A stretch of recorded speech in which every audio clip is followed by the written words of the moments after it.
नमस्ते, मैं हूं निखिल और भूपेंद्र सोनी और गौरव शर्मा पांडे के साथ आपका स्वागत कर रहा हूं खबरगांव के इस वीडियो प्रेजेंटेशन में। ये बातचीत इसलिए की जा रही है क्योंकि मायावती ने अपने भतीजे आकाश आनंद को पार्टी से निष्कासित कर दिया है। एक दिन पहले उन्होंने आकाश आनंद को राष्ट्रीय संयोजक के पद से हटाया था।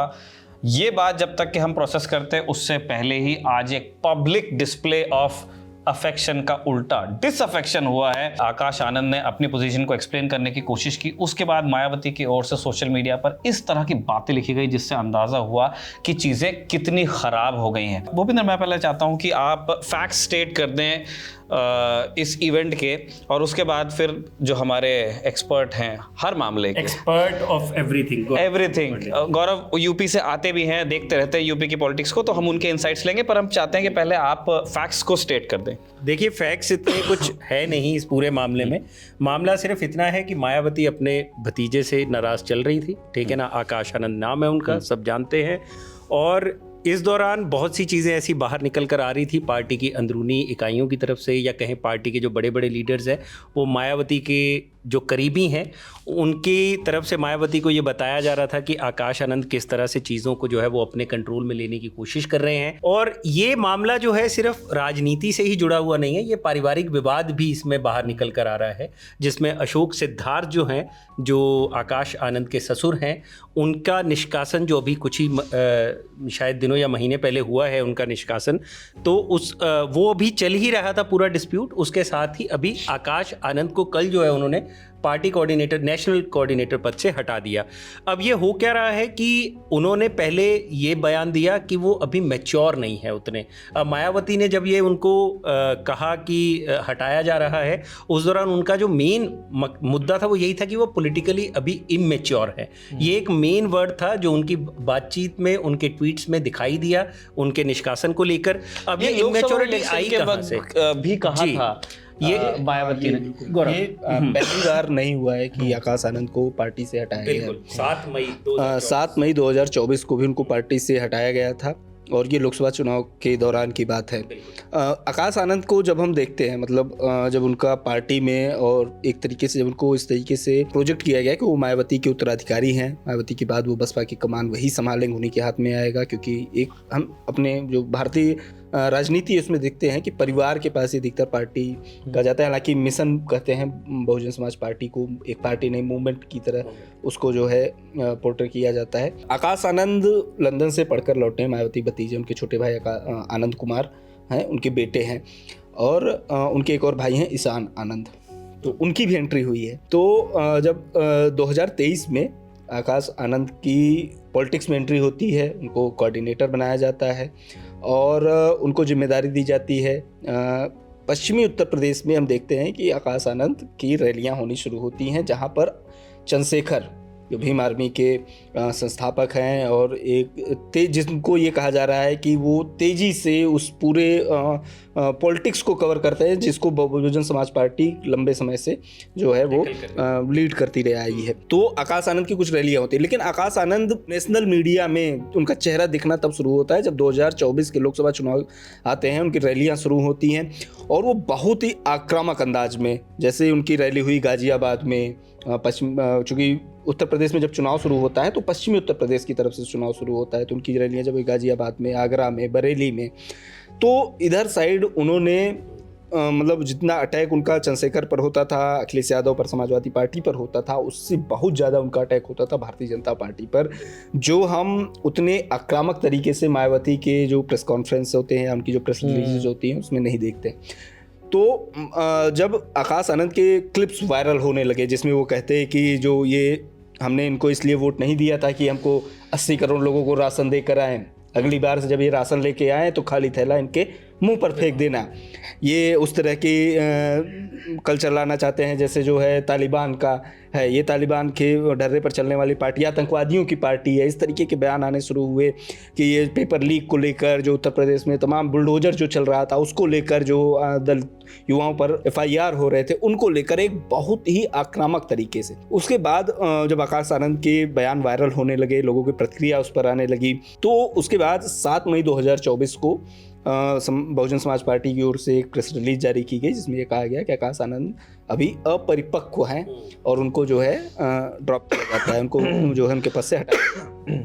लोकसभा चुनाव बीतता है, कोई परफॉर्मेंस बेहतर नहीं हुआ, हम पहले की तरह ही उनका 0 सीट हो, बल्कि पिछले चुनाव में 2019 के चुनाव में देखे तो जब सपा बसपा मिलकर लड़ी थी 10 सीटें आई थी, इस बार सारी उन्होंने गंवा दी थी। फिर उसके बाद आकाश आनंद की वापसी होती है। आकाश आनंद की वापसी होती है, उनको दिल्ली और हरियाणा का जो है प्रभार दिया जाता है, उत्तर प्रदेश से उनको दूर रखा जाता है और दिल्ली और हरियाणा में बसपा चुनाव लड़ती है, हरियाणा में इनेलो के साथ मिलकर और दिल्ली में अकेले ही वो चुनाव लड़ते हैं। दोनों ही राज्यों में कोई उस तरीके से सुधार होता हुआ पार्टी के जो वोट शेयर था या चुने गए प्रतिनिधियों की संख्या थी उसमें कोई बहुत वो नहीं दिखता है, 0 ही रहता है और वोट शेयर भी कम ही होता है दोनों राज्यों में। उसके बाद एक बार फिर से आकाश आनंद को लेकर सवाल उठने शुरू हो जाते हैं, लेकिन उससे ज़्यादा आकाश आनंद की जो शादी हुई है वो हुई है प्रज्ञा सिद्धार्थ से। प्रज्ञा सिद्धार्थ डॉक्टर हैं पेशे से और वो भी बाहर से ही पढ़ के आई हैं।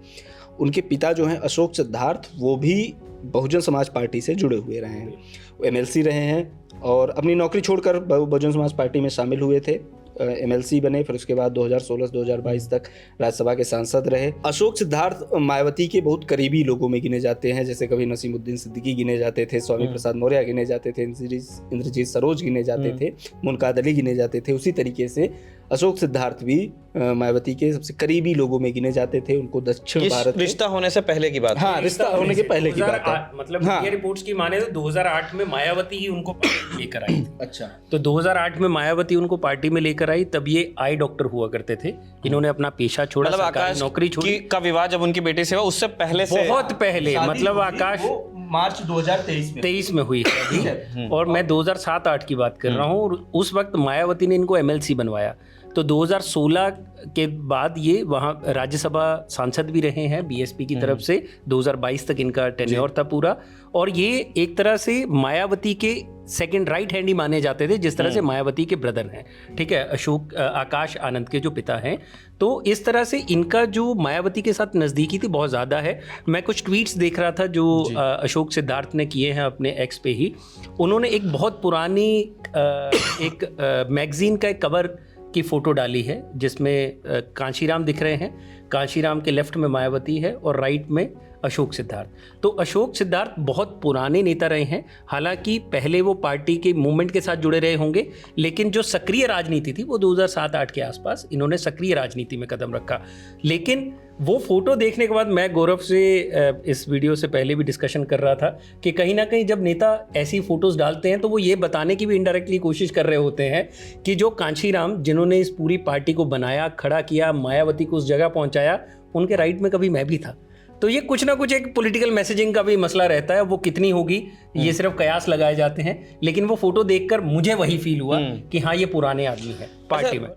एक हमारे दर्शकों के लिए बताइए, आप भूपी बताएं या गौरव बताएं, हम जानना चाहते हैं और दर्शकों को भी इस बात में दिलचस्पी होगी कि ये जो हमने अभी ये रिफ्ट देखी है इसकी भूमिका कैसे तैयार होती है जब परिवार में मतलब इतनी घनिष्ठता है ना, विवाह भी हुआ है और विवाह से पहले से संबंध थे, है ना, और आकाश तो भतीजे ही हैं और ये समधी हुए, तो इतना खराब कैसे हो गया? हाँ, यही इसी पर आ रहा था मैं टाइमलाइन से। तो जब इनकी शादी हुई मार्च 2023 में, प्रज्ञा की शादी हुई आकाश से, और फिर उसके बाद ये जो एक मैसेजिंग गई वो गया कि मायावती चूँकि आकाश आनंद भविष्य हैं और अशोक सिद्धार्थ पार्टी में पोजीशन पर पहले ही हैं, उनको दक्षिण भारत के कई राज्यों का प्रभार भी था, गुजरात भी था उसमें।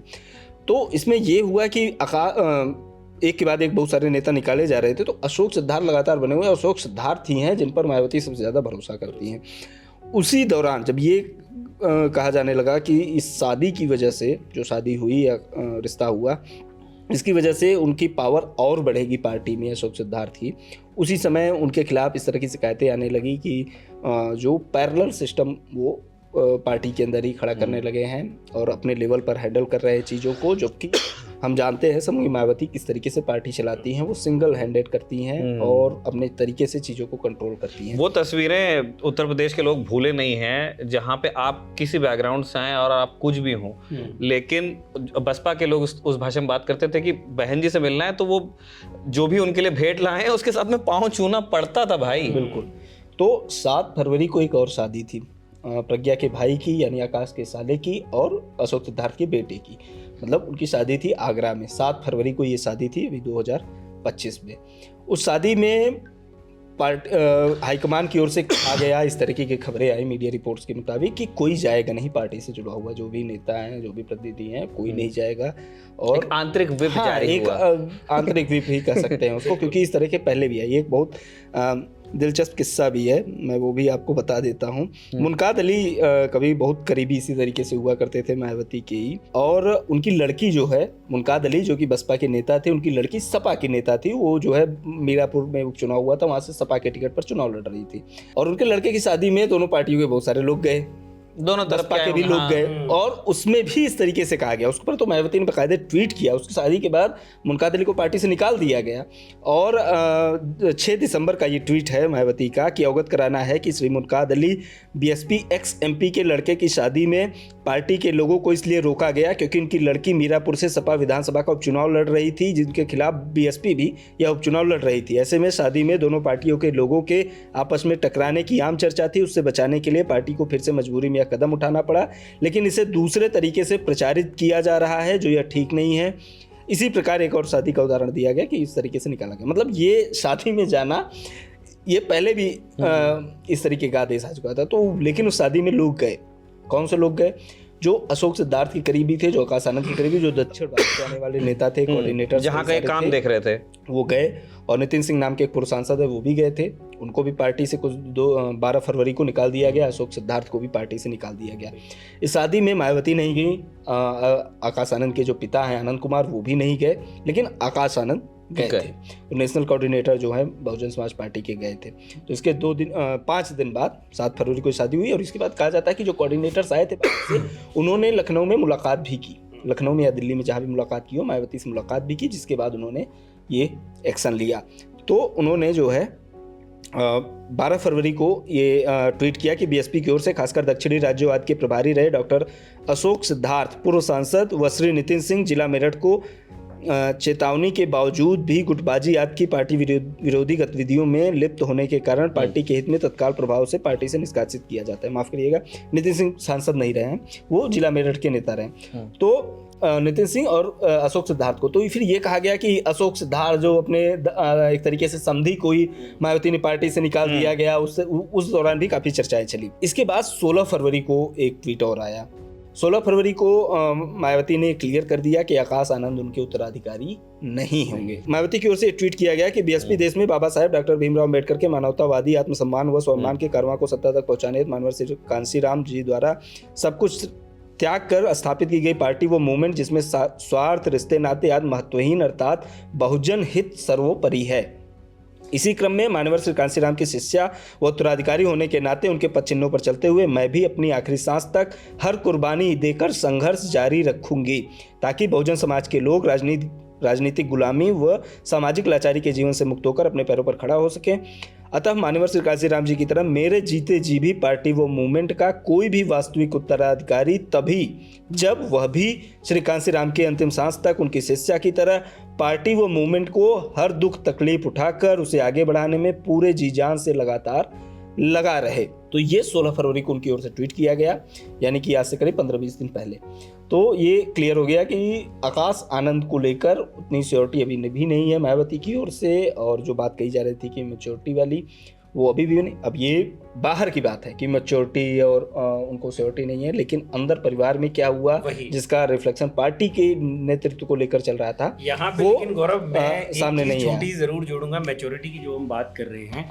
मैच्योरिटी वाला मसला वही है कि जब शादी में उनके पिता तक नहीं गए मायावती के मना करने के बाद, तो अगर आप एज ए नेशनल कोऑर्डिनेटर होते हो वहाँ जाते हैं, तो कहीं ना कहीं या तो वो पहले मायावती को उस चीज़ के लिए, क्योंकि वो घर का मामला है, आकाश आनंद के भी पत्नी के भाई की शादी, ये ऐसी जगह है उनके पास नहीं जाने का ऑप्शन नहीं है। मतलब एज ए शादीशुदा मर्द तो भाई बिल्कुल नहीं है मेरे पास, अगर मैं ऐसी स्थिति में हूँ तो मेरे पास भी नहीं होता, ठीक है ना। लेकिन अगर घर का बड़ा बुजुर्ग जिन्होंने आपको इतनी बड़ी जिम्मेदारी सौंपी है, 29 साल की उम्र में आप अगर पूरे बीएसपी के नेशनल कोऑर्डिनेटर बनाए गए हैं, तो आप एक बार अपने नेता को जो है विश्वास में जरूर लेते, ताकि उनको आप वो चीज़ कन्वे कर पाते कि मेरे को जाना जरूरी है इस वजह से, ताकि वो नाराजगी जो है वो शायद कम हो पाती या मैनेज होती, मैनेज तरह से बाहर आया अंदरूनी। लेकिन ये जिस तरह से बाहर आई है इसका मतलब यही है वो भी कहीं ना कहीं रेबल थे। अब मीडिया रिपोर्ट्स में कितने दावे इस तरह के भी है कि आकाश आनंद अपने क्लोज सर्कल में बैठकर ये बातें करते हुए भी मतलब ऐसी बातें कर रहे थे कि जो पार्टी में अभी जो चीज़ें सही नहीं चल रही हैं या जिन चीज़ों को लेकर पार्टी के जो वर्कर्स हैं या पार्टी का जो काडर है वो परेशान है या नेता परेशान है, जब उनके हाथ में वो बागडोर आएगी तो वो इन सभी चीज़ों को ठीक करने की कोशिश करेंगे। एक भाषण भी उनका है जिसमें वो पार्टी के लोगों के बीच नहीं, वो हाँ पब्लिक जो स्पेस है उसमें भी ये बात लगातार बोल रहे हैं। जो उनका वीडियो जो जिसका आप जिक्र कर रहे हैं उसमें यही कहते हुए दिखाई दे रहे हैं कि ये लगातार आपके द्वारा बात कहा जा रहा है, संगठन के लोगों के द्वारा बात कहा जा रहा है और ये लगातार बात कही जा रही है। इसका मतलब ये चीज़ है, ये चीज़ मैं भी महसूस कर रहा हूँ कि पार्टी जिस तरीके से चल रही है उसमें दिक्कतें हैं, इन दिक्कतों को सुधारे जाने की ज़रूरत है। उन्होंने कहा कि बहुत सारी चीज़ें ऐसी हैं जो मेरे हाथ में नहीं है, उनको सुधारे जाने की ज़रूरत है। तो जब मेरे कंट्रोल में चीज़ें आएंगी, क्योंकि आप लोगों ने मुझ तक संदेश पहुंचाया है, तो फिर मैं ये इस चीजों को सुधार करूंगा। तो यही बात कही जा रही है कि जिस तरीके से उन्होंने को जिस तरह से पोर्ट्रे किया जा रहा है अकॉर्डिंग टू मीडिया रिपोर्ट्स कि वो यही चीजें हैं कि जितने भी पार्टी के और सीनियर लीडर है जो मायावती के बहुत करीब है, वो मायावती को कहीं ना कहीं वो मैसेजिंग कन्वे करने में कामयाब रहे कि कहीं ना कहीं जो आकाश आनंद है वो पूरी पार्टी का कंट्रोल अपने हाथों में लेने की कोशिश कर रहे हैं। ये चूंकि ये जो उन्होंने कहा वो ये कहा कि वो हमारे बड़े लोग हैं, वो हमारे बड़े लोग हैं, तो हम उनको जो है खारिज भी नहीं कर सकते हैं, उनको बताना पड़ेगा। तो ये लगातार कहा जा रहा है कि इसी बयान की वजह से ही उनके जो है सदस्यता गई है। और इसके अलावा भी लगातार हम चूंकि जब देखते हैं दूसरी पार्टियों को देखते, चाहे वो समाजवादी पार्टी हो, चाहे वो भारतीय जनता पार्टी, कांग्रेस हो, जब लीडरशिप चेंज होता है लोग यूथ मांगते हैं, पर उसके बाद चीज़ें डिजिटलाइज हो रही हैं, सोशल मीडिया पर प्रेजेंस बढ़ रहा है, चुनाव दूसरे तरीके से लड़े जा रहे हैं। लेकिन जब हम बहुजन समाज पार्टी को देखते हैं तो हमको वो थोड़ा सा पीछे इन सब चीज़ों में दिखाई देती है, बहुत सारी चीज़ों के मामले में। और आकाश आनंद के आने के बाद से ये चीज़ें मानी जाने लगी थी कि भाई एक युवा नेता आया, एक नया लड़का आया जो लड़कों के मुद्दे उठाएगा, युवाओं के मुद्दे उठाएगा, जो चीज़ें चल रही पर आक्रामक तरीके से आवाज़ उठाएगा, सड़क हो चाहे वो सदन हो, दोनों जगहों पर बातें रखेगा। लेकिन मुझे लगता है कि चाहे वो बसपा हो या पार्टी का नेतृत्व हो, वो अभी भी उस चीज़ के लिए तैयार नहीं था कि एक नए लड़के को हम इस तरीके से हैंडल में दे दें। जबकि आकाश आनंद ही वो शख्स थे जो 2019 में मायावती को सोशल मीडिया प्लेटफॉर्म्स पर लेकर आए। एक्स पे जो मायावती के आज ट्वीट देख रहे हैं कि मैं आकाश आनंद को बर्खास्त कर रही हूँ, मेरा कोई उत्तराधिकारी नहीं होगा, वो एक्स पर इसीलिए देख पा रहे हैं क्योंकि 2019 में आकाश आनंद ही वो शख्स थे जो लंदन से पढ़कर आए, जिनको थोड़ा बहुत सोशल मीडिया की नॉलेज थी और उनको पता था कि चुनाव किस तरह से लड़े जा सकते हैं सोशल मीडिया लैंडस्केप में। उन्होंने अपनी एक टीम तैयार की होगी जिसके बाद ये चीजें जो है बीएसपी की भी दुनिया के सामने पटल पर सोशल मीडिया के जरिए देखी जा रही है। बिल्कुल। और अब जो 2 मार्च को मीटिंग हुई पार्टी की, तो उसमें जो प्रेस रिलीज जारी किया गया जिसमें यह कहा गया कि नेशनल कोऑर्डिनेटर पर सेट आया जाता है, मैं उसके बारे में आपको भी बता देता हूँ। इसमें जो लिखा गया है कि पार्टी व मूवमेंट के हित में बीएसपी के जन्मदाता एवं संस्थापक मान्यवर श्री कांशीराम जी के बारे में यह भी बताया, मतलब चूंकि ये प्रेस रिलीज है तो ये बताया जा रहा है कि मायावती जी ने क्या कहा है। तो वैसे बताया कि वैसे मान्यवर श्री कांशीराम जी ने अपने रिश्ते नाते याद को पार्टी में कार्य करने के लिए कभी मना नहीं किया था, लेकिन इस मामले में उनका यह भी कहना था कि वे भी अर्थात मेरे रिश्ते नाते में पार्टी में अन्य लोगों की तरह ही कार्य कर सकते हैं, क्योंकि यदि उसकी आड़ में जिस दिन वे मेरे नाम का दुरुपयोग करके पार्टी व मूवमेंट को नुकसान पहुंचाएंगे तो उसी दिन उनको पार्टी से तुरंत ही निकाल कर बाहर कर दूंगा, जिसके कई उदाहरण है और उस मामले में पंजाब के लोग तो अच्छी तरह से जानते हैं। और उनके पद चिन्हों पर चलकर ही मैंने भी उनकी तरह एक ईमानदार व निष्ठावान शिष्य एवं उत्तराधिकारी होने के नाते श्री अशोक सिद्धार्थ को, जो श्री आकाश आनंद के ससुर भी हैं, उन्हें अब पार्टी व मूवमेंट के हित में पार्टी से निकालकर बाहर किया है, जिसने उत्तर प्रदेश सहित पूरे देश में पार्टी को 2 गुटों में बांटकर इसे कमजोर करने का यह अति घिनौना कार्य किया है, जो कतई बर्दाश्त के लायक नहीं है। और यह सब उनके लड़के की शादी में भी देखने को मिला है। यानी कि जो बात लगातार कही जा रही थी कि पैरेलल सिस्टम चला रहे हैं, अपना संगठन खड़ा कर रहे हैं, और पार्टी के खिलाफ साजिश की बात उनकी शादी में, उनके बेटे की जो शादी थी वहाँ पर भी रिफ्लेक्ट हुई। ये बात बसपा की प्रेस रिलीज में दी है। जहां तक इस मामले में श्री आकाश आनंद का सवाल है, तो आपको यह मालूम है कि श्री अशोक सिद्धार्थ की लड़की के साथ इनकी शादी हुई है और अब श्री अशोक सिद्धार्थ को पार्टी से निकालने के बाद उस लड़की पर अपने पिता का कितना प्रभाव पड़ता है तथा आकाश पर भी उसकी लड़की का कितना प्रभाव पड़ता है, तो यह सब भी अब हमें काफ़ी गंभीरता से देखना होगा, जो अभी तक कतई भी पॉजिटिव नहीं लग रहा है। ऐसे में पार्टी वो मूवमेंट के हित में श्री आकाश आनंद को पार्टी की सभी जिम्मेदारियों से अलग कर दिया गया है, जिसके लिए पार्टी नहीं बल्कि पूर्ण रूप से इनका ससुर श्री अशोक सिद्धार्थ ही जिम्मेदार है तथा जिसने पार्टी को नुकसान पहुंचाने के साथ साथ श्री आकाश आनंद के पॉलिटिकल करियर को भी खराब कर दिया है। और अब इसके स्थान पर पूर्व की तरह श्री आनंद कुमार ही पार्टी का सभी कार्य करते रहेंगे और यह पहले की तरह भी अभी भी मेरे लखनऊ व बाहर के दौरे के दौरान पार्टी का सभी कार्य करते रहते हैं। और उसके बाद इन्होंने ये भी लिखा है कि जिसने अभी तक किसी भी मामले में मुझे निराश नहीं किया है, अर्थात इन्होंने पार्टी व मूवमेंट को अभी तक कोई भी नुकसान नहीं पहुँचाया। तो उनका ये कहना है कि परिवारवाद को लेकर जो आरोप लगते हैं, तो उनका ये कहना है कि इन्होंने पार्टी के लिए काम किया और कोई नुकसान नहीं पहुँचाया है। इसका और ये जितने भी ट्वीट्स हैं, अगर हम लोग इनका प्रेस रिलीज देखें या कुछ भी देखें, इसमें एक चीज़ तो ये है कि मायावती ने सब चीज़ों से पल्ला झाड़ते हुए सारी चीज़ें डाल दी उनके ससुर के ऊपर, ठीक है ना, अशोक सिद्धार्थ के ऊपर, ठीक है, आकाश के जो ससुर हैं। और इसके अलावा उन्होंने ये भी कह दिया क्योंकि मैंने आकाश सिद्धार्थ को पार्टी से निकाला था तो उनकी जो बेटी है वो आकाश, हाँ, इनकी लड़की, हाँ, क्या प्रभाव होगा, ठीक है ना, हाँ, आधार पर उनका आप सोचिए। तो ये जितनी भी चीजें हैं और वो ये भी लिख रही हैं कि ये प्रभाव सकारात्मक नहीं है अभी तक। तो एक और लाइन है तो उसी में से वो भी खत्म कर लेते हैं। आखिर में ये भी लिखा है कि इतना ही नहीं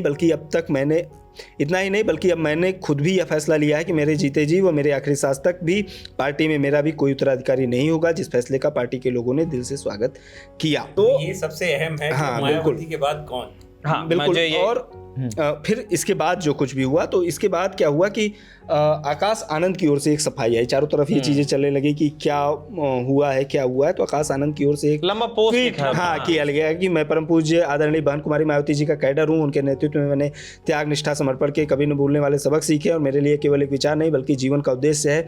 आदरणीय बहन जी का हर एक फैसला मेरे लिए पत्थर की लकीर के समान है और मैं उनके फैसले का सम्मान करता हूँ, उस फैसले के साथ खड़ा हूँ। आदरणीय कुमारी बहन मायावती जी द्वारा मुझे पार्टी के सभी पदों से मुक्त करने का निर्णय मेरे लिए व्यक्तिगत रूप से भावनात्मक है, लेकिन साथ ही एक बड़ी चुनौती भी है। परीक्षा कठिन है, लड़ाई लंबी है।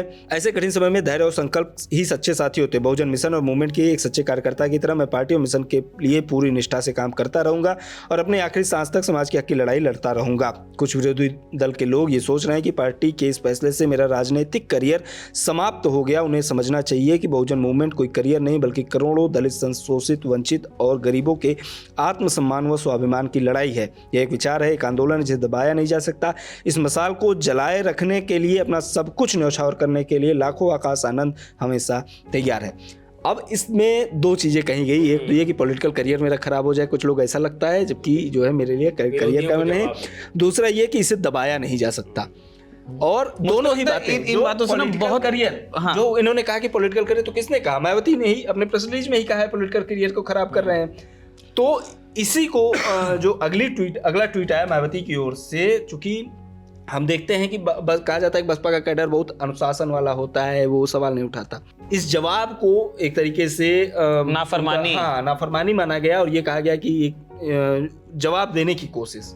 हाँ। तो उसी के बाद अगला ट्वीट आया कि बीएसपी की ऑल इंडिया की बैठक में कल श्री आकाश आनंद को पार्टी हित से अधिक पार्टी से निष्कासित और अपने ससुर श्री अशोक सिद्धार्थ के प्रभाव में लगातार बने रहने के कारण नेशनल कोऑर्डिनेटर सहित सभी जिम्मेदारियों से मुक्त कर दिया गया था, जिसका उसे पश्चाताप करके अपनी परिपक्वता दिखानी थी। लेकिन इसके विपरीत श्री आकाश ने जो अपनी लंबी चौड़ी प्रतिक्रिया दी है वह उसके पछतावे व राजनीतिक मैच्योरिटी का नहीं बल्कि उसके ससुर के ही प्रभाव वाला ज्यादातर स्वार्थी, अहंकारी व गैर मिशनरी है, जिससे बचने की सलाह मैं पार्टी के ऐसे सभी लोगों को देने के साथ दंडित भी करती रही हूं। अतः परम पूज्य बाबा साहेब डॉक्टर भीमराव अंबेडकर के आत्मसम्मान व स्वाभिमान मूवमेंट के हित में तथा मान्यवर कांशीराम जी की अनुशासन की परंपरा को निभाते हुए श्री आकाश आनंद को उनके ससुर की तरह पार्टी व मूवमेंट के हित में पार्टी से निष्कासित किया जाता है। मुझे अब एक बात बताइए, आप दोनों और दोनों में मतलब मतांतर है तो वो चीज़ क्लियर हो। क्या अब हमें ये मान लेना चाहिए कि जिस तरह से हमने समाजवादी पार्टी में देखा था, उत्तर प्रदेश का ही उदाहरण है कि एक सक्सेशन वॉर चला जिसमें मुलायम सिंह अंततः हारे, उनके ही बेटे जीते, और उसके बाद ठीक है वो इलेक्टोरल परफॉर्मेंस में ऊपर नीचे होता रहता है, लेकिन अब पार्टी अखिलेश यादव के पास में है।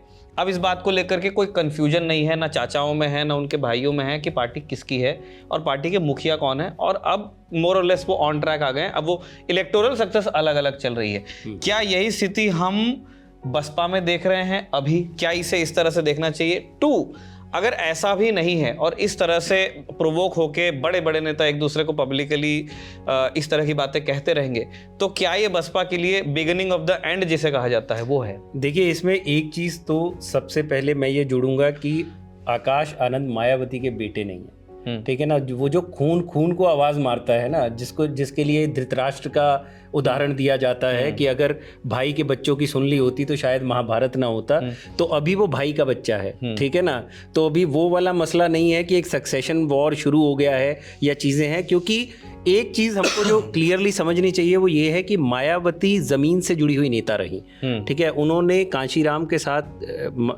काम करते हुए एक पार्टी खड़ी की, कांशीराम जी ने उनको बनाया और फिर वो मुख्यमंत्री बनी। आकाश आनंद लंदन से पढ़े हुए एक लड़के हैं जो 2017 में अचानक से आते हैं, क्योंकि उनकी जो ताई बोलेंगे, है ना, नहीं बुआ माँ बुलाते हैं वो उनको स्पेशली। तो उनकी जो बुआ माँ है, क्योंकि वो राजनीति में बहुत शीर्ष के पटल पर रह चुकी हैं और पार्टी की एक हेड है, एक बड़ी पार्टी की, बीएसपी की, तो उनको वो मौका मिल गया कि उनके लिए स्टेज सजाया था, उनको बैठाया गया, और उनको लाने का भी मेन कारण यही था कि पार्टी की जो दिक्कतें हैं वो सही की जा सके, ठीक है ना। तो ऐसा नहीं है कि मायावती अगर आकाश आनंद कल को मतलब पार्टी से अलग हो जाते हैं या कोई और पार्टी ज्वाइन कर लेते हैं या पार्टी बना ले, तो मायावती को शायद उतना फर्क नहीं पड़ेगा जितना अगर अखिलेश यादव उस वक्त कुछ वैसा कदम उठाते तो उनके पिता को लगता। तो यहाँ पे हमको ये एक क्लियर डिस्टिंक्शन दिखती है कि वैसा नहीं हो रहा है। बाकी रही बात बिगनिंग टू द एंड वाली मसला, वो बीएसपी के लिए शुरुआत से चला आ रहा है और ये अभी से नहीं है। लगभग 10 सालों से अगर हम देखें तो बीएसपी लगातार डिक्लाइन नहीं हो रही है। और एक चीज़ जो अपने को समझ आ रही है, धीरे धीरे मायावती की भी वो फ्रस्ट्रेशन दिखाई दे रही है कि पार्टी के बड़े बड़े नेताओं को एक झटके में साइडलाइन कर दिया जाता है, और जो लोग, क्योंकि नेताओं के साथ मिलकर ही पार्टी बनती है, कोई आप अकेले हर जगह नहीं मौजूद रह सकते, तो आपके हर जगह कुछ क्षत्रप होते हैं जो आपकी पार्टी को इंटैक्ट रखते हैं, और अगर आप उन्हीं क्षत्रपों को पार्टी से अलग करते चले जाएंगे तो उसका नतीजा क्या होगा हम लोग देख रहे हैं। 2019 का आखिरी चुनाव था जिसमें हम लोग देखते हैं कि मायावती की पार्टी को, वो भी इस वजह से, क्योंकि अगर मैं गलत नहीं हूं तो 2019 का चुनाव इन्होंने इकट्ठे लड़ा था सपा बसपा ने, तो उस वजह से वो सेकंड पार्टी थी आफ्टर बीजेपी जिसके पास 10 सीटें आई। समाजवादी पार्टी को हालांकि उस चीज़ का अफसोस भी कहीं ना कहीं होता है, वो जो गठबंधन हुआ है, क्योंकि उनका वोट शेयर बहुत कम हुआ उस दौरान और उनको काफ़ी नुकसान हुआ इस गठबंधन का, जबकि मायावती को फायदा हुआ। और वही चीज़ आप 2024 में आके देखेंगे तो मायावती कहीं नहीं है, ठीक है ना। तो धीरे धीरे, और वो सिर्फ यूपी में नहीं है, यूपी तो उनका गढ़ है जिसमें डिक्लाइनिंग है वो। इसके अलावा आप हरियाणा देखिए, राजस्थान देखिए, 2018 में 6 एमएलए जीते हैं और 6 के 6 कांग्रेस में जाके मिल जाते हैं। 2024 में भी सिर्फ 2 एमएलए वहाँ जीते हैं। आप दिल्ली की हालत देखेंगे तो नोटा के बाद 0.57% वोट शेयर बीएसपी का है।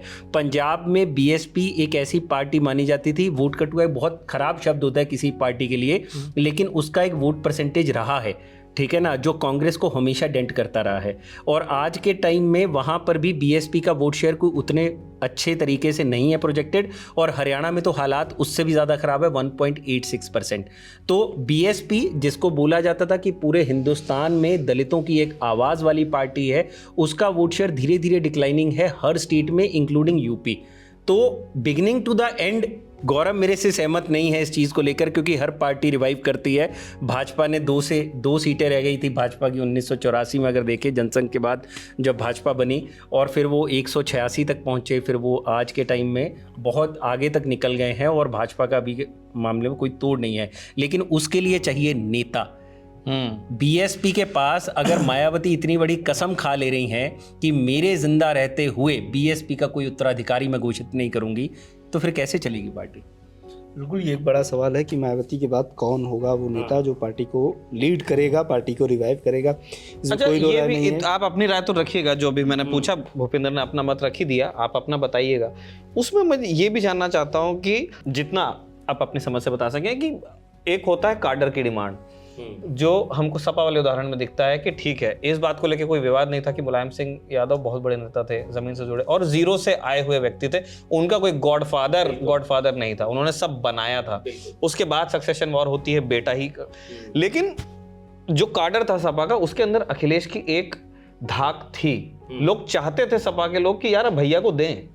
तो क्या बसपा में भी ऐसा कुछ है? टाइमिंग का मैटर है। जब मैं शुरू करता हूँ, जैसे आपने सवाल पूछा कि जिस तरीके से अखिलेश यादव का प्रकरण हुआ 2016 का आखिरी समय था, मतलब चल रहा था, 2017 का शुरुआती समय था, मतलब दिसंबर 2016 और 2017 जनवरी, जब जो 2017 में चुनाव भी था और अखिलेश यादव उसमें करीब 5 साल का कार्यकाल लगभग मुख्यमंत्री उत्तर प्रदेश का रह चुके थे। अखिलेश यादव पैरासूट की तरह सिडनी से लौट के पढ़ाई करके नहीं आए थे। 2001 की बात है, जब बदायूं कन्नौज से, माफ़ करिएगा, 2 जगह से चुनाव जीते थे मुलायम सिंह यादव, और फिर उसके बाद एक सीट खाली करनी होती तो एक सीट उन्होंने खाली की और एक मंच लगा था जिस पर सारे लोग आए। आजम खान बैठे थे और पार्टी के दूसरे नेता बैठे थे, जनेश्वर मिश्र और मुलायम सिंह यादव। तो उन्होंने कहा कि कन्नौज के लोगों, मैं जो है यहाँ से इस्तीफ़ा दे रहा हूँ और आपको जो है अपना लड़का सौंप कर जा रहा हूँ, इसे नेता बना देना। तो आजम खान ने उस वक्त अनाउंस किया, तो अखिलेश यादव को टीपू कहते थे, कि टीपू को सुल्तान बना देना। ठीक है, अखिलेश यादव उस वक्त भाषण नहीं दे पाते थे। वो खुद अपने एक इंटरव्यू में वो ये बात कहते थे कि मैं भाषण नहीं, मैं गया एक पर्ची लेकर, उसमें ये लिखा था कि मंच पर बैठे फलाना फलाना फलाना को मैं बहुत धन्यवाद ज्ञापित करता हूँ, आप सब लोगों को बहुत धन्यवाद बोलता हूँ, इतना बोलकर वो चले आए। तो फिर वहाँ पर मुलायम सिंह यादव ने उनको डांट लगाई कि जो है ऐसे भाषण दिया जाता है। एक वो समय था। उसके बाद वो सांसद चुने जाते हैं कन्नौज से, दोबारा सांसद चुने जाते हैं, तिबारा सांसद चुने जाते हैं। जब वो 2012 में मुख्यमंत्री बने, वो कन्नौज से तब भी सांसद ही थे। 2012 में जब समाजवादी पार्टी चुनाव जीती, उससे पहले अखिलेश यादव ने पूरे उत्तर प्रदेश में साइकिल यात्रा निकाली थी। पूरे उत्तर प्रदेश में साइकिल लेकर वो घूमे, कैडर के लोगों से मिले। तो ये था लोगों में कि ये मुलायम सिंह यादव का लड़का है। ये कौन है? मुलायम सिंह यादव का लड़का है। और उस दौरान जब एक यंग एज का लड़का निकलता है, चूँकि हम देखते हैं जो समाजवादी पार्टी का वोट बैंक, मतलब जिसे कहा जाता है यादव और मुस्लिम खास तौर पर, तो उनका जो युवा था, उस पीढ़ी का जो, उस समय का जो युवा था, जो मुलायम सिंह यादव एक, मतलब उन्होंने अपनी राजनीति शुरू की, उनका एक था जनाधार, लेकिन जो युवा था वो युवा में तलाशता है कि नए तरीके से कौन पॉलिटिक्स करता है। क्योंकि युवा भी अपने उस युवा नेता के पीछे ही अपने भी राजनीतिक संभावनाएं, वो भी अपनी राजनीतिक संभावनाएं तलाशता है कि हम भैया को जानते हैं। ठीक है, तो वो वाला था। और मुझे बहुत अच्छे से याद है, इलाहाबाद में एक रैली थी और अखिलेश यादव आए, 2012 के चुनाव के पहले की बात है, कि वो मंच से भाषण देते हुए खड़े होकर 4-5 लड़कों के नाम लेने लगे कि अरे शेख तुम कहाँ हो, अरे ये तुम कहाँ हो, मतलब ऐसे वो चूंकि पहचान रहे हैं, वो जान रहे हैं, वो कैडर के बीच रहे हैं। एक वो था। उसके बाद वो मुख्यमंत्री बनते हैं, 5 साल सरकार चलाते हैं। लगातार एसेस रहता है उनका लोगों के बीच में, अपने पिता की, अपने चाचाओं की छाव में ही भले वो सरकार चलाई उन्होंने, जो लगातार ये कहा जाता है कि 3.5 मुख्यमंत्री, 4 मुख्यमंत्री होते थे। लेकिन इसके बावजूद 5 साल उन्होंने सरकार चलाई थी। पार्टी के विधायकों, पार्टी के नेताओं, पार्टी के सांसदों, सब में ये चीज़ क्लियर था कि मुलायम सिंह यादव के बाद कौन होगा? अखिलेश यादव। वहाँ पर सीन जबकि ये था कि उस पार्टी में कितने सांसद और विधायक आते हैं, मतलब ये कहा जाता है कि ये गाड़ी तो यहीं से भेज दीजिए आप। उस परिवार में सब जानते हैं कि बहुत सारे उनके, आप शिवपाल का परिवार ले लीजिए, आप रामगोपाल का परिवार ले लीजिए, धर्मेंद्र यादव को ले लीजिए, और तमाम मतलब लोग हैं। लेकिन इसके बावजूद लोगों में ये क्लैरिटी थी कि अखिलेश यादव ही होंगे मुलायम सिंह यादव के बाद। जब ये राजनीतिक विवाद, ये मुलायम सिंह यादव और अखिलेश यादव के बीच डायरेक्ट नहीं था, ये अखिलेश और शिवपाल के बीच लड़ाई थी। और अखिलेश और शिवपाल की लड़ाई में जो पार्टी के सांसद थे, जो पार्टी के विधायक थे, उनको पता था कि हमें किधर जाना है। इसमें कोई दो राय नहीं कि शिवपाल यादव ने भी पार्टी को खड़ी करने में बहुत मेहनत की, या उनका जो भी योगदान रहा हो। लेकिन इसके बावजूद अब होता क्या है कि अब ये कहा गया कि अब जब 2 धड़े हो जाते हैं तो पार्टी, जैसे हमने देखा कि शिवसेना में हुआ, शिवसेना या शरद पवार वाली पार्टी एनसीपी में हुआ, तो चूंकि आपके पास विधायक कितने हैं, आपके पास आपके जो चुने हुए रिप्रेजेंटेटिव कितने हैं, और पार्टी के जो कार्यकारिणी है उसमें से कितने लोग आपके साथ हैं, देख रहे हैं, वो तय करता है कि पार्टी का सिंबल, पार्टी का नाम किसके पास जाएगा। उसमें से अधिकतर लोग गए अखिलेश यादव। अब उसमें यह भी कहा गया कि अगर, चूंकि मुलायम सिंह यादव से पहले ही अखिलेश यादव ने एक कदम उठाया, उनने पार्टी की बैठक बुलाई, उसमें ये पारित करवाया कि जो है वो पार्टी के राष्ट्रीय अध्यक्ष होंगे। जो पार्टी के राष्ट्रीय अध्यक्ष थे मुलायम सिंह यादव, उनको पार्टी से बाहर कर दिया, उनको संरक्षक बना दिया, अध्यक्ष मतलब पार्टी की जो बागडोर थी वो अपने हाथ में ले ली। अब उसके बाद जो ये संभावना थी कि उनको पार्टी से निकाला जा सकता है या अलग किया जा सकता है, वो वाली संभावना खत्म हो गई। इसके अलावा जो सबसे बड़ी चीज थी वो ये थी कि अखिलेश यादव की पार्टी में कैडर में एक्सेप्टेंस थी। क्या आकाश आनंद के मामले में ये दिखता है आपको? जवाब है कि नहीं दिखता, क्योंकि आकाश आनंद की बस मैं खत्म करूं, क्योंकि आकाश आनंद की जो पॉलिटिक्स ही रही है वो हमने अभी देखिए एक दो केवल दो चुनाव, एक तो लोकसभा के चुनाव और अभी एक जो दिल्ली हरियाणा के चुनाव हुए हैं उनमें देखी है। रैलियों में आकाश आनंद को हमने सुना है। क्या पार्टी के कैडर में, क्या पार्टी के चूंकि जैसे समाजवादी पार्टी, भारतीय जनता पार्टी या कांग्रेस के नेताओं की तरह बसपा के नेताओं के बयान नहीं आते हैं, क्योंकि समाजवादी पार्टी के नेताओं के बयान आने लगे, हम अखिलेश भैया के साथ हैं, है जवानी कुर्बान, अखिलेश भैया तेरे नाम, इस तरह के नारे जो बाद में वो जवानी कुर्बान गैंग का वो भी किया गया। मुलायम सिंह यादव ने कई बार कटाक्ष किया कि ये लड़के जो जवानी कुर्बान कहते हैं ये हमेशा साथ नहीं होते, लेकिन इसके बावजूद हमने देखा कि पार्टी में स्वीकार्यता थी, विधायकों में स्वीकार्यता थी। एक तो बसपा पावर में नहीं है, बसपा के पास सांसद विधायक भी नहीं है, बसपा उतनी डेमोक्रेटिक तरीके से बसपा के नेता अपने बयानों को भी नहीं कहते हैं, तो हमको ये भी नहीं पता चल सकता कि जो है क्या आकाश आनंद का करियर। और जब तक मायावती है, मुझे नहीं लगता है कि मायावती के बरक्स किसी भी नेता को उसका कैडर, मतलब उस पार्टी का कैडर एक्सेप्ट कर सकता है, क्योंकि आज भी हाँ बिल्कुल आज भी हम देखते हैं लगभग कैडर के लिए देवतुल्य है वो। मैं कुंभ के दौरान की बात बता रहा हूँ आपको। मैं बाइक से जा रहा था फूलपुर के आसपास, कहीं मैं मतलब इलाहाबाद में फूलपुर के आसपास में कहीं जा रहा था, एक व्यक्ति बूढ़ा आदमी बिना चप्पल चले जा रहा था, कंधे पर नीला झंडा था, मतलब वो पोस्टर वगैरह लिए हुआ था और नीला झंडा हाथ में लेकर चला जा रहा था। जो कैडर मतलब जिसने मायावती का जो सरकार 2007 से 12 के थे, उससे पहले की सरकार थी, जिस तरीके से उनको पावर, जिस तरीके से उनको एहसास हुआ कि एक दलित भी थानेदार हो सकता है, एक इंस्पेक्टर चौकीदार इंचार्ज, जो चौकी इंचार्ज होता है वो भी डीएमएसपी जो है वो भी दलित व्यक्ति उस कुर्सी पर बैठ सकता है। हमारे लोग उस पावर में बैठे क्योंकि हमारा व्यक्ति जो उसको हमने चुन के भेजा वो पावर में है। तो उस व्यक्ति के प्रति जो उनकी श्रद्धा है मायावती के प्रति, वो जब तक है, मुझे नहीं लगता कि उसको कोई चैलेंज कर सके या कोई भी दूसरा व्यक्ति उस जगह को ले सकता है। तो आकाश आनंद, मुझे नहीं लगता कि जिस तरीके से ये अखिलेश यादव का कहा जा रहा है कि वो पार्टी तोड़ सकते हैं या नई पार्टी बना सकते हैं, उसी मतलब हमने अखिलेश यादव क्यों अजीत पवार का भी उदाहरण है या शिवसेना का भी उदाहरण है, तो उस तरीके से हमको नहीं लगता है। क्योंकि अजीत पवार का भी केस हम देखेंगे, अजीत पवार इतने लंबे समय से, मतलब करीब 3 दशक की उनकी राजनीति, 4 दशक की रही है, उन्होंने वो सरकार में मुख्यमंत्री रहे, उनके पास विधायक हैं, उनके पास नेता हैं, तो और भले से उनमें भी ये था कि वो बेटे नहीं हैं, लेकिन उन्होंने उस पार्टी को खड़ा करने में, चूंकि हम सब जानते हैं शरद पवार दिल्ली की पॉलिटिक्स करते थे, तो महाराष्ट्र में उस पार्टी में उनका कंट्रोल था, उनके पास था कि वो 30-32 विधायक लेकर आ सकते हैं। आकाश आनंद के पास क्या है? जब पार्टी के एक विधायक चुने गए उत्तर प्रदेश की विधानसभा में, तो क्या वो अभी भी उनके साथ जाने वाले लोगों की संख्या है? नहीं है, जाहिर सी बात है। तो ये सवाल तो मुझे लगता है कि बिल्कुल भूपेंद्र गौरव ने उसका जवाब दे ही दिया। मैं बात वही करने वाला था कि अखिलेश यादव को जिस जगह पे वो पार्टी फ्यूड शुरू होता है उस तक पहुंचने में 15 साल लगे। वो रहे, वो ग्राउंड पे रहे, उन्होंने अपना एक कार्डर बेस बनाया, अपनी एक पहचान बनाई, ताकि जब वो वक्त आए कि चुनना हो नेता तो कोई तो हो उनके साथ खड़ा जो बोले कि नहीं भैया हम आपके साथ हैं। साबित करना बचा है करना। अब इनको जुम्मा 3-4 साल हुए हैं, उसमें भी अभी एक तरह से इनका हनीमून पीरियड चल रहा है अभी पार्टी में, अभी वो भी खत्म नहीं हुआ है, और 2 बार ये आते हैं निष्कासित होते हैं, आज लाए जाते हैं निष्कासित होते हैं, और अब तो बड़ा बयान ये आ गया कि मेरे जिंदा रहते मेरा कोई उत्तराधिकारी हो ही नहीं सकता। तो अभी ये चीज़ है, लेकिन यहाँ पे एक चीज़ मेरे को बस इतनी सी ऐड करनी है। चंद्रशेखर आज़ाद की पॉलिटिक्स जो चल रही है अभी, अगर हम उत्तर प्रदेश में देखें तो क्या उसका जवाब आकाश आनंद बन सकते थे अगर बीएसपी में उनको पूरी जिम्मेदारी से अपनाया गया होता मायावती की तरफ से, और उनको वो जो पूरी एक तरह से आज़ादी दी गई होती जो वो करना चाहते हैं पार्टी के साथ? क्या लगता है? मुझे ऐसा लगता है ना कि मैं ऐसा नहीं मानता हूँ, उसके पीछे मैं वजह भी बताता हूँ, मतलब ये मेरा व्यक्तिगत विचार है। जब आकाश आनंद की रैलियां सुनी, आकाश आनंद को हम तभी जाना, लोकसभा चुनाव आया, जब उन्होंने बोलना, जब मुंह खोलता है आदमी तभी ये समझ में आता है। यूपी वालों को पता है कि भतीजा है, लेकिन नेशनल में तभी पता चला बहुत एग्रेसिव तरीके से।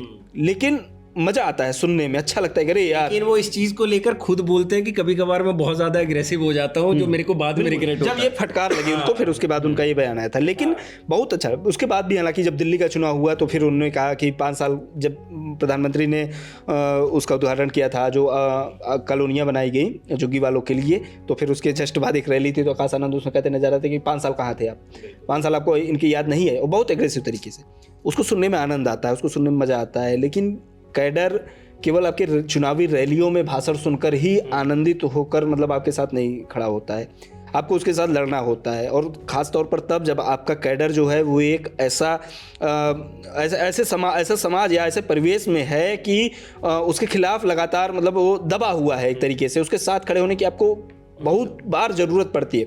जो पॉलिटिक्स चंद्रशेखर की है, चंद्रशेखर को अभी हमने देखा कि वो मथुरा में थे, ठीक है, मथुरा में दलित लड़कियों को उनकी बारात आनी थी और वो लौट रही थी बाज़ार से, और फिर उनके ऊपर उनके बदतमीजी की गई, उनके साथ जो है बदसलूकी की गई, और मतलब जो बाराती थे उनको पीटा गया, मारा गया, इस तरीके की मतलब जो बहुत ही घृणित कार्य था कुछ लोगों द्वारा, राजक तत्वों द्वारा वो किया गया। उसके समर्थन में वहाँ पर वो दलित लड़कियों के पास मतलब उसके परिवार के पास पहुँची, वहाँ उन्होंने मिला, वहाँ पर एक जुलूस निकाला, वहाँ 1000-2000 की भीड़ इकट्ठी कर दी। कैडर को ये लगा कि यार मेरे बुरे वक्त में ये आदमी खड़ा है, समाज में खड़ा है।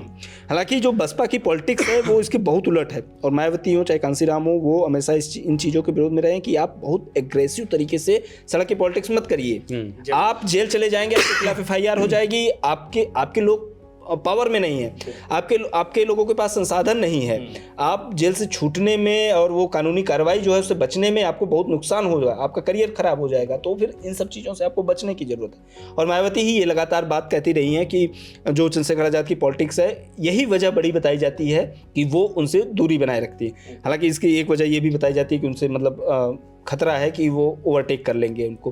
तो वो हालांकि चंद्रशेखर ये बात कई बार कहे भी कि जो है हम चाहते हैं बसपा से जुड़ना, हम उनका बहुत सम्मान भी करते हैं, इस तरीके की बातें भी कही है।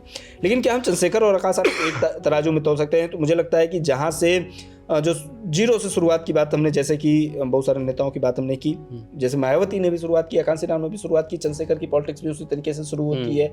वो गांव से वो कॉन्फ्लिक्ट होता है, फिर उसके बाद उसमें वो एक संगठन बनाते हैं, जेल जाते हैं, लड़ाई झगड़ा कानूनी विवाद, फिर उसके बाद वो बाहर आते हैं, अपनी पार्टी बनाते हैं, चुनाव लड़ते हैं, हारते हैं, चुनाव लड़ते हारते, फिर जीतते भी हैं, दूसरे राज्यों में भी जाते हैं, चुनाव लड़ते हैं अलग अलग पार्टियों के साथ, चाहे वो अब हमने देखा कि छत्तीसगढ़ में कुछ भी हो गया वहाँ पहुँच गए, राजस्थान में कुछ हो गया वहाँ पहुँच गए। मतलब एक हम देखते हैं कि ग्राउंड पर हमेशा मौजूद है। अब इतने सालों में 2023 बीता, 24 बीता, 25 बीता, आकाश आनंद हमें कहाँ दिखाई देते? क्या वो उस तरीके से पॉलिटिक्स करते हैं? और समय की मांग है, ये लोग आपके साथ तभी खड़े होंगे जब आप उनके साथ खड़े होंगे। केवल वो आपका अच्छा भाषण सुन के, जिसमें आप सत्ता पक्ष को आलोचना कर रहे हो या गाली दे रहे हो, वो आपके साथ नहीं आ सकते। तो मुझे ये लगता है कि चंद्रशेखर आज़ाद की भी बरक्स अगर हम आकाश को खड़ा करना चाहे तो उसमें वो फिट नहीं बैठे। इसमें कोई शक नहीं है, चंद्रशेखर आज़ाद ने ज़मीन की पॉलिटिक्स की है, जो कभी मायावती भी करती आ रही थी और उनसे पहले उनके राजनीतिक गुरु ने भी की, सब ने की, ठीक है ना, हाँ, विधा अलग अलग थी। लेकिन कहीं ना कहीं अगर हम ये बात करें तो अभी भी उनको ज़मीन की पॉलिटिक्स करते करते मायावती की या लेवल पर या BSP जितना कार्डर खड़ा करने में बहुत वक्त लगेगा, समय लगेगा। लेकिन आकाश आनंद के पास वो जमीन तैयार थी, उन्हें बस जाकर उस पिच पर बैटिंग करनी थी। अगर मायावती उनको वो फ्री हैंड दे देती कि जाओ तुम ही ओपनर हो हमारे और तुम ही इसके साथ मतलब जनता के बीच में विचरो, तुम उनसे मिलो और तुम उनकी दिक्कतें समझो और जो भी पार्टी में सही करना है वो आप करो। लेकिन जब आप उस चीज़ पे कर्व कर देते हो तो वाकई आकाश आनंद चंद्रशेखर आज़ाद के बराबर नहीं दिखते। लेकिन अभी भी मेरा ये मानना है कि अगर उनको फ्री हैंड दे दिया जाए पार्टी के अंदर तो हो सकता है शायद वो चंद्रशेखर आज़ाद की पॉलिटिक्स का विकल्प बन सकते हैं। मुझे लगता है कि ना ये एक मल्टीपल लेवल्स पे क्राइसिस है बसपा के साथ में। एक, आप इलेक्टोरल सक्सेस आपको मिल नहीं रही है। जो BSP के जो वेल विशर्स हैं या लोग जो पार्टी के बारे में अच्छा सोचते हैं, वो ये कहते हैं कि एजेंसीज का डर इतना है मायावती के दिमाग में कि वो रिस्क लेना ही नहीं चाहती हैं। जब तक के सेंटर में मतलब जो कलर ऑफ पॉलिटिक्स है वो चेंज नहीं होता है, तब तक के मायावती मतलब इस बिडिंग हर टाइम जिसको कहते हैं ना, कि वो समय ले रही हैं कि चीज़ें चेंज हो, माहौल कंड्यूसिव हो, उसके बाद मैं दोबारा से मैदान में उतरूं, उससे पहले उनको बड़ा डर है। तीसरा प्रॉब्लम ये है कि क्योंकि आपकी एक्टिविटी कम हो गई है, इसलिए हर जगह मतलब विद और विदाउट आकाश पार्टी नीचे ही आती जा रही है, लोगों की नजर से बाहर होती जा रही है। और उसमें फिर ये चीज कंपाउंड करती है कि जो लाइकली सक्सेसर, चाहे आपने कहा नहीं कहा, लेकिन दुनिया उसको लाइकली सक्सेसर के तौर पर ही देखती है आकाश की एंट्री को, वो बहुत इस्टेब्लिश ना आपने की, ना जो व्यक्ति सक्सेसर की भूमिका में आया उसका कोई पोर्टफोलियो इस तरह से बिल्ड हो पाया जिस तरह से चंद्रशेखर ने किया ना, रिस्क लिया। मुझे लगता है कि मौका नहीं मिला जब आकाश आनंद, ये उनकी तरफ से भी गलती हो सकती है। आकाश आनंद को जो उनका अग्रेसिव स्पीचेस आना शुरू हुआ, वो कब शुरू हुआ? जब एकदम इलेक्शन के पहले, इलेक्शन आपके कैंडिडेट अनाउंस हो गए हैं, आपको जो है एकदम मतलब वोटिंग वाले दिन आ गया है, तब आप जो है इस तरीके की रैली दे रहे हो। अगर आपको अपने पार्टी के पक्ष में माहौल बनाना है तो आपको करीब 1.5-2 साल पहले से लगना पड़ेगा। आप अगर लगातार लोगों के बीच जा रहे हैं, यात्राएं निकाल रहे हैं, बातचीत कर रहे हैं, माहौल बना रहे हैं, तो फिर लोगों को पता तो चले। जब एकदम इलेक्शन अपने पीक पर है और आप आके उस तब लोगों को लगता है कि अरे यार हाँ ठीक है, ये भी तो ठीक नेता है, बट क्या कैंडिडेट है, क्या संगठन है आपका उस तरीके से तैयार, क्या लोगों में भरोसा है आप पर उतना? तो ये तब होता है जब आप लोगों को समय देते हो, उनके बीच रहते हो, उनकी बातें करते हो और अपने आप को साबित करते हो कि मैं हूँ विकल्प।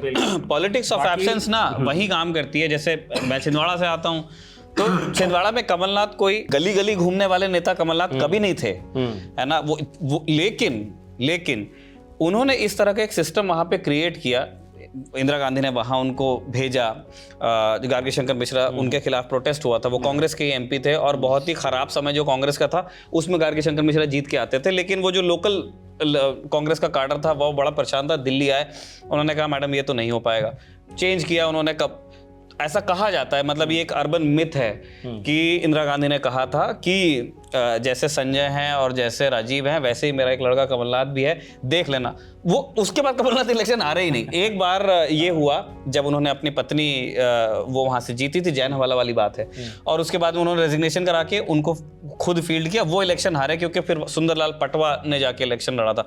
इसके अलावा कमलनाथ कभी नहीं हारे। लेकिन मैं फिर से कहूंगा कमलनाथ वो जो खांटी देसी नेता होता है ना, मुलायम सिंह यादव टाइप का, बिल्कुल है ना, घूम रहे हैं, लोगों को पहचान रहे, वैसे वो नहीं रहे। बट अपनी कॉन्स्टिट्यूएंसी में उन्होंने इस बात का हमेशा ध्यान रखा कि छोटे से छोटा, बड़े से बड़ा, जिस भी व्यक्ति को कमलनाथ से काम पड़ा है ना, अगर वो मैसेज पहुंचा देता है, क्योंकि प्राइमरीली कमलनाथ दिल्ली रहते थे, मतलब किसी एंगेजमेंट के लिए ही वो छिंदवाड़ा जाते थे, वो काम हुआ है ना। आंख का ऑपरेशन हुआ है, घुटने का ऑपरेशन हुआ है, लड़के का एडमिशन हुआ है। तो वो एब्सेंस के बावजूद लोगों के दिमाग में एक छवि बनी कि कमलनाथ के यहाँ अगर मैसेज चला गया तो वो काम होगा। बिल्कुल। जो लोग थोड़ा सक्षम होते थे, मैं याद करता हूँ मेरे फादर की जनरेशन में कई बार ऐसा हुआ कि जिसको कुछ बड़ा काम है या इमीडिएट काम है तो दिल्ली तक आएंगे, ट्रेन में पकड़ के किसी तरह पहुंचेंगे बंगले तक के। तो वहां पे भी अब सीधे आप थोड़ी कमलनाथ से मिलोगे, लेकिन कोई एक व्यक्ति आपको बिठा देगा, आपको खाना खिला देगा, वो आपको अश्योर कर देंगे कि अगर वो होंगे तो वो मिल लेंगे 5-10 मिनट के लिए। उसके बाद उसको एक वो ओमनी में बैठा के थोड़ा वो दिल्ली लुटियंस का चक्कर लगा के स्टेशन छोड़ के आते थे। इस तरह आप अपनी कॉन्स्टिट्यूएंसी बिल्ड करते हैं। ये काम जब तक, चाहे वो आकाश आनंद हो, चाहे वो कोई भी नया नेता हो जिसको अब खुद को एस्टैब्लिश करना है, जब तक आप नहीं करोगे नहीं होगा। और आप सोचिए इतनी गुडविल के बावजूद वो एब्सेंस ही एक चीज थी जो ब्रांड कमलनाथ था जिसने उनको फिर फाइनली डिफीट किया, क्योंकि वो एब्सेंस वाली चीज थी। उनके बेटे नकुलनाथ वहां पे आते हैं, वो एब्सेंस वाली पॉलिटिक्स को उस तरह से हैंडल नहीं कर पाए। लोग उनको जानते थे कि कमलनाथ के पुत्र हैं, लेकिन नकुल अपने लिए कुछ बिल्ड कर नहीं पाए। आप देखिए इलेक्शन हार गए। तो ये नियति है। बिल्कुल। और ये दौर की बात है। धीरे धीरे अब सब जो चीजें हैं वो ऑनलाइन मीडिया की तरफ ज्यादा शिफ्ट होती चली जा रही हैं, जिसकी वजह से वो डिस्कनेक्ट भी हो गया है पब्लिक के साथ नेताओं का। और अभी क्या होता है, नेता एक ट्वीट मारते हैं, हर जगह उनका एक सोशल मीडिया एडवाइजर बैठा है, जो व्हाट्सएप ग्रुप्स बने हुए हैं, नेता मिले ना मिले लेकिन उन तक जानकारी पहुंच जाती है, नेता का काम हो गया। नहीं तो पहले क्या होता था, छोटी छोटी जानकारी के लिए भी बड़े बड़े नेता फील्ड पे उतरते थे, बात करते थे, भाषणों के जरिए चीजें होती थी, तो पब्लिक को एक कनेक्ट रहता था। बाकी खैर ये चर्चाएं लंबी है, इसी तरह से चलती रहेंगी। अभी बहुत कुछ होगा बीएसपी मतलब डिजिटल के साथ ना एक फील्ड का तोड़ अभी भी भूपी है नहीं। देखो तेजस्वी, वही कह रहा हूं मैं, वही तेजस्वी यादव, अभी भी आप चंद्रशेखर को देखिए, वो लगातार घूम रहे हैं, ठीक है। वो आप सहारनपुर के रहने वाले और नगीना से जाकर चुनाव जीत जाते हैं, ठीक है। तो ये आसान नहीं है। आप गोरखपुर से जाकर चुनाव लड़ जाते हैं, ठीक है। या आप दूसरे नेताओं को ले लीजिए, चाहे अखिलेश यादव हों, तेजस्वी यादव हों, इवन योगी आदित्यनाथ को आप देखेंगे, वो कभी गोरखपुर में, कभी जो है इलाहाबाद में, कभी मेरठ में, कभी यहाँ, प्राइम कभी मिनिस्टर वहाँ। नरेंद्र मोदी, आप नरेंद्र मोदी देखिए, का आप एज देखिए उस व्यक्ति की, है ना, मतलब 70 प्लस हो गए हैं, है ना। सबसे बिजी आदमी हिंदुस्तान में कौन है? Prime minister. उसके बाद आप देखिए कितने प्रोग्राम होते हैं एक दिन में। मन की बात भी करना है, भागलपुर जा रहे हैं, वहां बात कर रहे हैं। जिस दिन दिल्ली के रिजल्ट्स है जिसमें जीते हैं, फोटोएं आ रही हैं कि बीजेपी बिहार इलेक्शन का काम चालू हो गया। सीरियस पॉलिटिशियन ना, काम करता दिखता है। शिवराज सिंह चौहान उदाहरण है, बहुत सारे ऐसे उदाहरण है। मतलब आप अभी भी भले से डिजिटल हो गई चीजें, भले से एक मैसेज इतना ट्रैवल क्यों करते हैं नरेंद्र मोदी? क्योंकि वो जानते हैं कि आपको जाने का मतलब है। बिल्कुल। और ये जाना, एक ट्वीट कर देना और एक जाना, मतलब किसी जगह पर चले जाना, किसी घटना की निंदा कर देना। जैसे बसपा की ओर से भी निंदा किया गया है, बसपा की ओर से भी मुझे लगता है कि कोई न कोई पार्टी का पदाधिकारी मथुरा गया ही होगा, लेकिन क्या मायावती गई? क्या मतलब आकाश आनंद गए? ये फर्क पड़ता है। अगर भीम आर्मी के जो अध्यक्ष हैं या कांसीराम आजाद पार्टी जो है इनकी चंद्रशेखर के, अगर वो गए वहां पर उन्होंने वहां पर लोगों से मिले, एक नेशनल मीडिया में लोगों को याद रहेगा भाई कि चंद्रशेखर आए थे। वहां पर थोड़ा सा जो है टसल भी हुआ, लेकिन वो चीज हुई कि भाई आप हमको अगर दबाओगे, आप हमारे साथ कुछ करोगे तो हम शांत नहीं बैठेंगे, हम आपके साथ खड़े हैं। ये केवल मथुरा के लिए ही नहीं, जो पूरे उत्तर प्रदेश से, हम कहें पूरे देश में दूसरे जगहों पर भी जो दलित समाज से आने वाले लोग हैं, उनके पास ये मैसेज कहीं न कहीं जाता है कि अगर कुछ होता है तो कम से कम कोई व्यक्ति है, चंद्रशेखर है, जो मेरे साथ खड़ा हो सकता है, उसको हम आवाज दे सकते हैं। वो एक पड़ता है, एक ट्वीट कर देना, या मुझे लगता है कि पार्टी की ओर से प्रेस रिलीज जारी कर देना, वो मैसेजिंग नहीं दे पाता। जमाना गया। एक समय था कि मायावती ने कभी ऐसे इंटरव्यूज नहीं दिए, इक्का दुक्का होगा, मुझे लगता नहीं है। राजीव शुक्ला के साथ वो है, वो राजीव शुक्ला यार एक्सेप्शन, उनको आप सब में मत मिलाइए, वो अलग है। लेकिन उनका एक अलग एक्सेस था, उन्होंने जिन के इंटरव्यू कर लिए। मुझे नहीं लगता कि अभी हमारी पीढ़ी में कोई भी जर्नलिस्ट है वहां तक अभी जल्दी हिट कर जाए। बिल्कुल, वो एक्सेप्शन है। अदरवाइज मायावती का एक पैटर्न रहा था कि वो सवालों के जवाब नहीं देती हैं, वो प्रिपेयर्ड स्टेटमेंट लेके आती हैं, वो स्टेटमेंट पढ़ती हैं, कैमरा बंद होता है, बात खत्म, कोई काउंटर क्वेश्चन नहीं। इस चीज की एक एक्सेप्टेंस थी, लोग मानते थे कि भाई हमारे नेता ने, बहन जी ने जो कह दिया सो कह दिया। लेकिन ये नहीं है, अब नहीं रहा। चीजें चेंज हो गई हैं, लोग उससे बहुत आगे बढ़ गए हैं। खैर, पार्टी फ्रैक्शंस चलते, मतलब अब वो पहले क्या था कि वो मतलब उतना उनमें पढ़े लिखे लोगों की संख्या भी नहीं थी, और वो मतलब एक जो सप्रेशन की पॉलिटिक्स थी उससे दबे हुए थे। लेकिन अभी जो नया यंग एज लड़के आ रहे हैं, वो विद्रोह करने के लिए थे, वो दबने वालों में से नहीं है, वो तुरंत उत्तर देना जानते हैं।